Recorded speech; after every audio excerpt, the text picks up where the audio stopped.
Hey, Earthlings. Hello there, and how are you doing? This is me and Ruja the cat, aren't we?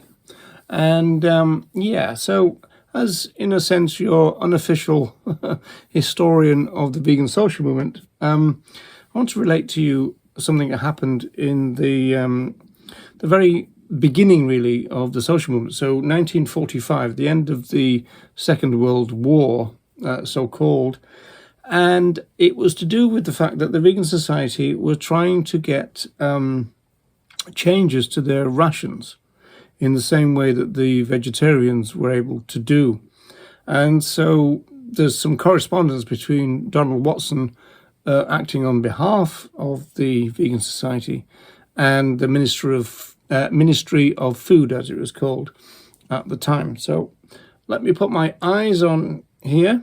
So we're talking June to August 1945 now, and Watson is engaging this Ministry of Food on behalf of the Vegan Society and attempting to improve the wartime rations. Now, the standard wartime rations are these. Bacon and ham, 4 ounces, that means 113 grams. Meat to the value of 1 shilling and sixpence, so that's not much nowadays.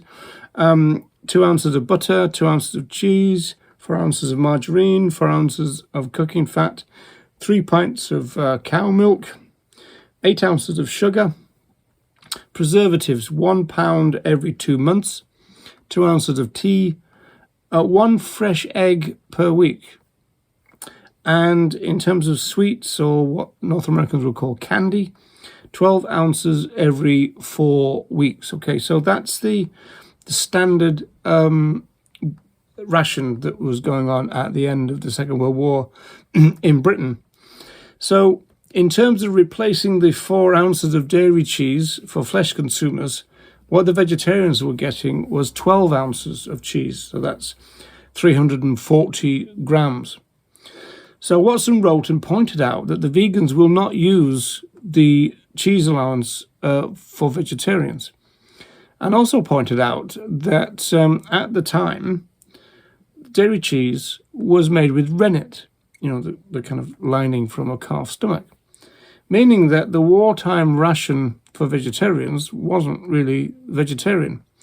It almost seems that Watson couldn't resist having a bit of a pop at the vegetarians. After all, in 1944, in the very first edition of the Vegan News, he did call vegetarians the lactose. So he always had this kind of critical stance towards vegetarians. Watson said that the vegans were requesting replacement for the flesh, milk, cheese, and egg coupons that were in the standard ration book, and that the vegans were willing to surrender their ration books by post in order for them to be modified. And Watson also said that the vegans had, as it were, proved their morals by the fact that they had adhered to a plant-based diet throughout the difficult war years, as Watson puts it. He also reassured the Minister of Food that given the general kind of opinion that, the plant-based diet was very strict, that there would be no, as it were, stampede of people claiming to be vegans for what Watson called ulterior motives, trying to kind of put them at their ease, presumably. Watson also requested that vegans receive extra points.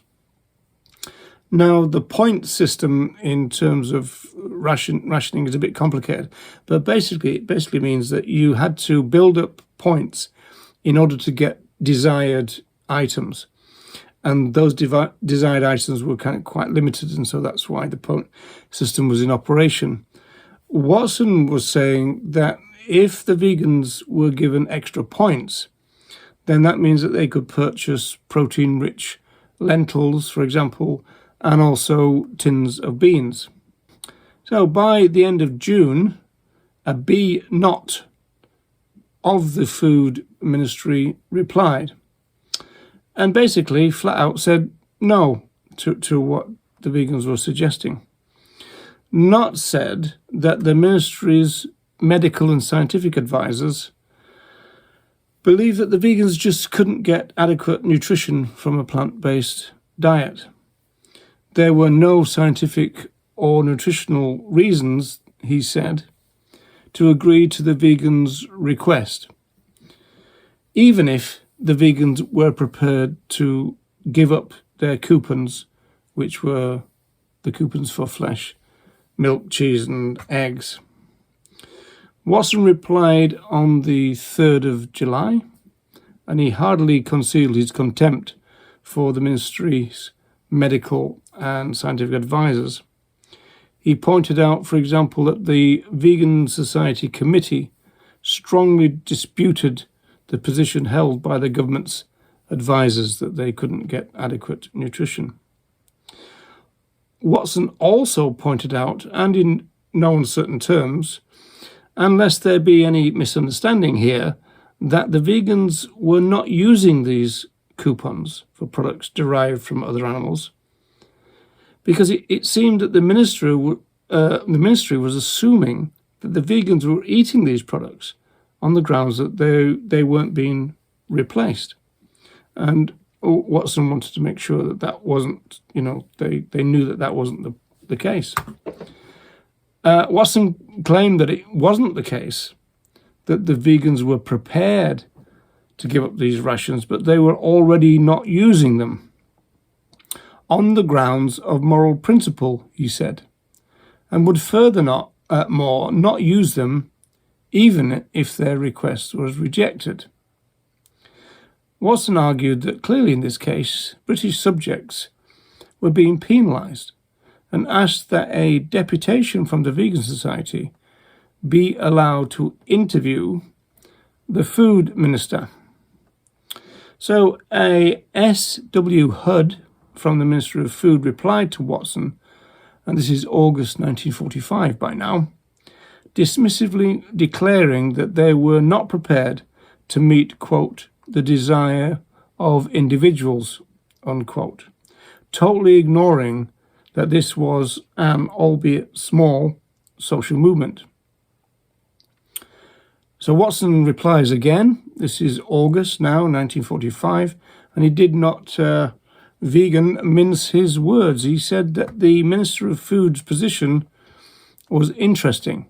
He was being a bit sarcastic at this stage, saying that there was no nutritional or scientific grounds to replace the products derived from other animals surely means then that such products are not necessary in the first place, Watson says. Watson declared that clearly, due to their few numbers, the vegans were being discriminated against compared with flesh consumers and compared with vegetarians. He said that in accordance to what's been already said, quote, members of the Vegan Society will continue to abstain from all products of animals' bodies and, on the grounds of conscience, will not exchange their rations, unquote. After all, there's this assumption again that the vegans could seek out flesh consumers or vegetarians who would perhaps exchange some vegetables for, flesh or dairy products, that kind of stuff. And Watson was making it clear all along that the ethics of the vegans would prevent that. Finally, Watson declared that if the ministry comes to finally realise its discriminatory stance, the unused coupons would be returned, could be posted back to them. On principle, in other words, the vegans would rather slash their rations than compromise their ethics. And it's not as though they wouldn't have these coupons available to be returned. Point is, we're not going to use them, so here they are if you want them, as it were. So, as far as I know, the government didn't reply to this. It is an interesting, it's an interesting part of our movement's history, isn't it? I mean, the movement had just begun, and in difficult circumstances at the coming to the end of a global conflict. And it was still a time of rationing, which went on into almost into the 60s, certainly into the 1950s in Britain. And so they were trying to sort things out. And clearly the government were not having any of it. It's a little bit like what went on in prisons, whereas the prison authorities eventually kind of accepted vegetarianism, but veganism was a difficult thing for them, and it seems that this is the kind of case here. So I just thought this is quite an interesting kind of historical moment. Right at the start of our social movement, they were in conflict because they were just trying to get adequate amounts of food, and the government weren't having it. And to their credit, they stood by their principles and said, okay, if you're not going to give it to us, so be it. But if you want the coupons back, the ones that you're assuming we're using but we're not, you can have them. So good for the vegan pioneers, I think. So, yeah. A lesson from history, perhaps. If, maybe if you hear modern day vegans complaining that there's only 5, types of soy milk in a supermarket, this might be a good video to show them. Okay, Earthlings, I'll see you again.